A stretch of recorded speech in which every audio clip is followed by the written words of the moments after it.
গাছটা এত সুন্দর লাগছে, লাল টুকটুক করছে। না না, হ্যাঁ ওটা ওটা বার করো। ঘুরাবে 14 বার নিচে, এই রে এই, এই উড়ে এই। নমস্কার, কেমন আছেন সবাই? আজ মঙ্গলবার, বাজে এখন সকাল 7টা। যাবে গোপাল পড়তে। অনেকবার ডাকার পরে আজকে উঠেছে, কেননা কালকে রাতেই হয়ে গেছে শুতে। মেলা থেকে এসেছি প্রায় 10টার কাছাকাছি। এসে আর কোনো খাওয়া দাওয়া করেনি, মেলাতে যা খাওয়া দাওয়া করে এসেছিলো তাতেই হয়ে গেছে। তারপরে এসে শুয়েছে, তাই জন্যই দেরি হয়ে গেছে। আর এদিকে মেথি শাকগুলো বেশ খুব সুন্দর বেরিয়ে গেছে। ওইগুলো সঙ্গীতার জেদেই বুনা মেথি শাকটা, ওর মেথি শাকটা ভীষণ পছন্দ। সেদিনকে ও একটু কুপিয়ে দিয়েছিল, আমি একটু কুপিয়েছিলাম, বুনা হয়ে গেছিলো। হয়ে গেছে আমার পুজো, এবার বসাবো রান্না। তার আগে দাঁড়ান একটু চা করে নিই, বেশ ঠান্ডা পড়েছে। সঙ্গীতার আবার আজকে স্কুল আছে, আজকেও পরীক্ষা। কাল ওদের পরীক্ষাটা শেষ হবে, আজকে হয়ে কাল হয়ে গেলে শেষ হবে। এই 2 দিন হয়ে গেলে তারপরে রান্নাটা আবার আগের টাইমেই হবে। এই দিকে আবার বাবাও ফোন করেছিল, আসবে একটু ঘাটালে ডাক্তার দেখাতে। একা আসবে তো, সেই জন্য মা আবার বললো সঙ্গে একটু সময় পেলে যাস। সময় আবার কেন পাবো না, এই তো রান্না বান্না হয়ে গেল, ছেলেরাও স্কুলে চলে যাবে, দিব্যি সময় পাবো। রান্না করবো সয়াবিন। এই যে এসেছে উনি পড়ে। কি রে, কটা ঘড়ি কিনে এনেছিস আবার? আমার না দুটো ঘড়ি, একটা ছেলে দিয়েছে ঘড়ি গদি করে দেবে। কে ছেলেটা কি? ওই যে ওদিকে বাগানে তোকে গদি করতে দিয়েছে কেন? তুই কি গদি করার মাস্টার হয়ে গেছিস নাকি ঘড়ির? স্ত্রী গদি করে দিতে পারি। তোর ঘড়ি উড়ে ঠিক করে, তুই লোকের ঘড়ি উড়ানোর জন্য গদি করবি? উড়ে? হ্যাঁ। দাদা কি বললো? দাদা বললো যে কালকে ঘুগনি খেয়ে পালিয়ে আসছিস। ঘুগনি খেয়ে পালিয়ে আসছিস? তারপরে এখন অনেক কিছু খেলাম, আর তাকে জিজ্ঞাসা করলাম কোন দিক দিয়ে এসেছিল।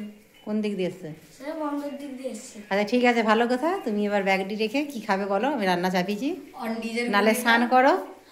আর নিজের ঘড়ি ঘড়ি উড়াবে 14 বার নিচে, এই রে এই, এই উড়ে এই, তবে বোধহয় 1000 বার এই এই করে করে তবে আকাশের ডগে উঠে।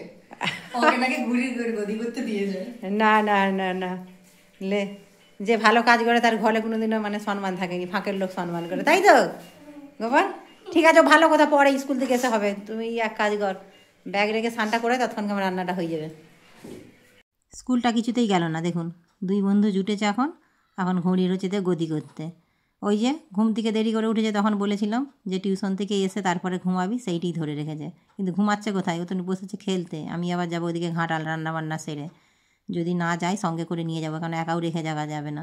ওই ঘুড়ি নিয়ে সারাক্ষণ সেই মাঠে মাঠে দৌড় করবে। চলুন, বসিয়ে দিয়েছি রান্না। আজকে রান্না করবো একটু সোয়াবিন। সোয়াবিনটা করলে একটু কি হবে, ওদের আর খাওয়ার কোনো টেনশন থাকে না। এত পছন্দ বাচ্চাদের সোয়াবিনটা, বেশ ভালো লাগে। আর আমরা কটা নিয়ে এসেছিলাম বাজার থেকে, আমরাগুলো ভাবছি একটু চাটনি করে নেবো। এই যে রান্না করে একটু খেয়ে দিয়ে এক মুঠো যাবো, একটু যদি দেরিও হয় তাতে কোনো অসুবিধা হবে না। এসে তারপরে আবার হচ্ছে যে বিকেলে রান্না করবো রাতের রান্নাটা। চলুন, আমার আলুটাও ভাজা হয়ে গেছে, সোয়াবিনটাও ওদিকে ভাজা হয়ে গেছে, আবার মশলাটা কষিয়ে নিলেই হয়ে যাবে। এইদিকে রান্না করতে করতে আবার সঙ্গীতা গেছে স্নান করতে। সে আবার স্নান করবে কি, ঠান্ডার চোটে আবার তার গরম জল চাই। সেই জন্য আবার গ্যাসেই আবার একদিকে গরম জলটা করে নিয়ে করলো এবার স্নান। এদিকে জলের হিটারটাও খারাপ হয়ে গেছে, একটু হিটারটা দেখতে হবে, ইলেকট্রিক দোকানে দিয়ে রিপেয়ারিং করা যায় নাকি না, নাহলে আবার একটা নতুন নিতে হবে। ঠান্ডাটা বেশ পড়েছে, এই সারাদিনটা বেশ হাওয়া টানলে এত ঠান্ডা পড়েছে, মানে এত তাড়াতাড়ি যে এতটা ঠান্ডা বোঝা যায় না। যেমনি এবছর বর্ষা গেছে তেমনি ঠান্ডাটাও মনে হচ্ছে সেই রকমই পড়বে। ওদিকে হয়ে গেছে আমার আদা রসুনটা মশলা দিয়ে কষানো, পেঁয়াজ দিয়ে। এদিকে তারপরে টমেটোটা দিয়ে একে একে মশলাগুলো দিয়ে দেবো। ওই লঙ্কা গুঁড়ো, হলুদ গুঁড়ো, জিরে গুঁড়ো, ধনে গুঁড়ো, রোজকার যা মশলা সেইটুকুনি আর কি। চলুন, বাবাকে নিয়ে তো যাবো ডাক্তারখানা। বাবার এইটা না অনেক দিনের প্রবলেম, প্রায় 25 বছর ভুগছে বলতে ওই কিডনিতে কিডনি স্টোন তো বেরাবেও না, ছোটো আকারে ছিল তখন, অপারেশনটাও হয়নি। তবে এখন যত দিনের দিন একটু বাড়ছে, মানে যখন তখন থেকে থেকে যন্ত্রণাটাও বাড়ছে। সেই জন্যই 2-4টে ডাক্তার দেখিয়েছি। কেউ বলছে অপারেশন করতে, কেউ বলছে অপারেশন করে লাভ নেই, আবার হবে। কিন্তু আজকে একটা ডাক্তার দেখাবো, ডাক্তারটা দেখিয়ে এবারে সিদ্ধান্তটা নেব কী করা যায়। ওদিকে ভাই দাদা দুজনেই বাড়িতেই ছিল, ওরাও আবার থেকে থেকে এই 1 সপ্তাহখানেক হবে যে যার কাজে সেটা চলে গেছে, নাহলে ওরাই হয়তো আসতো, আমাকে যেতে হতো না। তবে আমার বাড়ি থেকে তো ঘাটালটা সামনে। বাবা এইদিকে প্রায় 10টার সময় বেরিয়ে পড়বে, ওই 12টার মোটামুটি টাইম আছে ডাক্তারের কাছে। তবে আমার 11:30টায় পেরালেও চলবে, আধা ঘন্টা লাগবে যেতে। বাস, এদিকে হয়ে গেছে রান্না, ওদিকে সঙ্গীতাকেও খেতে দিয়ে দিয়েছি। এবার একটু আমরা চাটনিটাও তুলে দিয়ে দিই, ও খেয়ে স্কুলে চলে যাবে, তারপরে আমরাও এদিকে বেরিয়ে পড়ব। চলুন, বেরিয়ে পড়েছি। আজকে তবে ঠান্ডাটা হলেও রোদরা বেশ ঝলমলে, আকাশটাও ভারী পরিষ্কার আছে। এই যে এইদিকে নদীর জলটাও অনেকটাই কমে গেছে। নদীর জলটা কমে গেছে, এই তো 2 দিন আগে আবার নদীতে বিষও দিয়েছিল, চিংড়ি মাছ উঠেছিল। গোপাল স্কুল থেকে আসার সময় দেখে এসে আমাকে বলছিল, ওকে আমি বলেছিলাম আরে এসে তো সঙ্গে সঙ্গে তো বলবি, গিয়ে তো দুটো চিংড়ি মাছ ধরতাম। ও বলছে তখনকে তো হচ্ছে যে জুয়ার হয়ে গেছিলো। চলুন চলে এসেছি ঘাটালে, এবার দেখি। বাবা তো আগেই চলে এসেছে, ওই যে ওইখানে হচ্ছে যে বাবা দাঁড়িয়ে আছে, কথা বলছে। দেখানো হয়ে গেছে ডাক্তার, এবার যাব হচ্ছে যে বাড়ি। বাবা এখান থেকেই বাড়ি চলে যাবে, আর আমি আমাদের বাড়ি যাব। ভাবছি একটু নার্সারি দিয়েই যাব। ওইদিকে বাবা ওষুধগুলো নিয়ে নিচ্ছে, ওষুধগুলো নেওয়া হয়ে গেলে, অনেকটা তো বেলা হয়ে গেছে, প্রায় 2টো বেজেই গেছে। ভাবছি একটু হোটেলে খাওয়া দাওয়া করে তারপরেই বেরোবো, কারণ আমি তো টুক করে চলে যাব। বাবা যেতে প্রায় 1 ঘন্টা থেকে 1.5 ঘন্টা সময় লাগবে। চলুন খাওয়া দাওয়া করে বাবাকে অটোতে তুলে দিয়েছি, বাবা ওইদিকে চলে গেছে। আর এদিকে আমরা এসেছি এখন সেই শিবপুরের রাস্তায়, এখানে নার্সারি থেকে তারপরে বাড়ি যাব। অনেক রকম শীতের ফুল গাছ এসছে, যে এদিকে আছে গোলাপ, এইদিকে আছে গাঁদা। ওই গাছটা এত সুন্দর লাগছে, লাল টুকটুক করছে একবার। আর এইটা কী গাছ কি জানি, খুব সুন্দর লাগছে। এদিকে আছে স্যালেসিয়া, আর এইদিকে আছে নয়নতারা, এখানে আছে চন্দ্রমল্লিকা, এদিকে আছে হচ্ছে যে যেটা কাগজ ফুল বলি। দারুণ লাগছে একদম ফুল গাছগুলো। আর এই একটা খুব সুন্দর একদম গাছটা। দেখি কী গাছ নেওয়া যায়, ভেতরের দিকে যাই।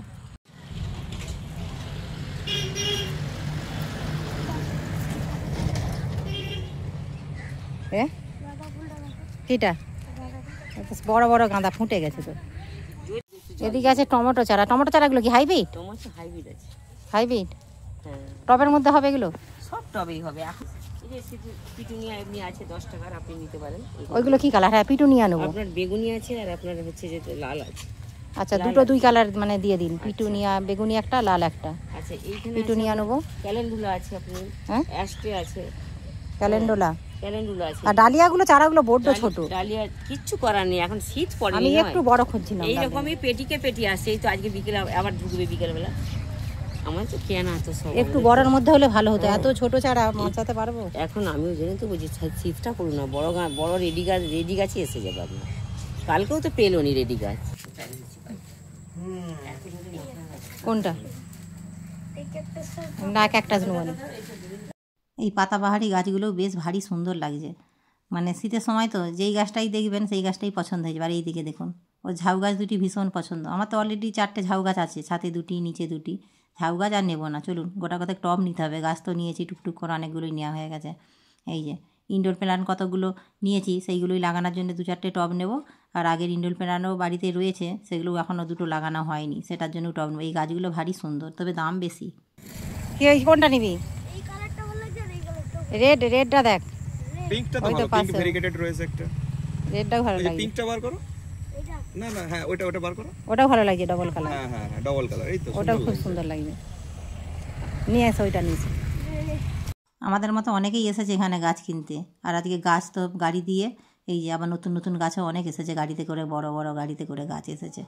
এইদিকে গাছ তো প্রায় নেওয়া হয়েই গেছে, যাবো এবার বাড়ি। চলুন তাহলে ভিডিওটা এখানেই শেষ করছি। কেমন লাগলো অবশ্যই জানাবেন। আপনারা সুস্থ থাকবেন, সাবধানে থাকবেন। দেখা হবে অন্য কোনো ভিডিওর সাথে। আর যদি ভালো লাগে একটা লাইক করে দেবেন।